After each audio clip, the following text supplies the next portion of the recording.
Hello friends, welcome back to my channel. কেমন আছো সবাই? আশা করি ভালো আছো, আমিও ভালো আছি। অনেক দিন পরে একটা ব্লগ দেওয়ার চেষ্টা করলাম।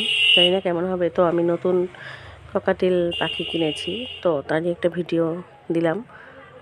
ওরা শীতের দিনে রোদ পোহাচ্ছে আর ছোলা বুট খেতে দিয়েছি, খাচ্ছে। দুইটা ককাটেল আর এখানে একটা বাজরিকা আছে। বাজরিকাটা এখানে বসে আছে কারণ ওর হচ্ছে বাবা হচ্ছে ও আরেকটা খাঁচায় ওর বউ আছে, ওটাও বাজরিকা। তো ডিম পেড়েছে, ও বসে আছে ওকে বাচ্চাদেরকে নিয়ে। তো ওকে একটু ফাঁকে রেখেছি। তো ওদের খাবার দাবার এগুলো সব জিনিসপত্র, খাবার বাটি টাটি সব এখানে আছে রাখা। তো এই ছিল আজকের ভিডিও। টেক কেয়ার ফ্রেন্ডস, অনেকদিন পরে আসলাম। Tata, subscribe my channel.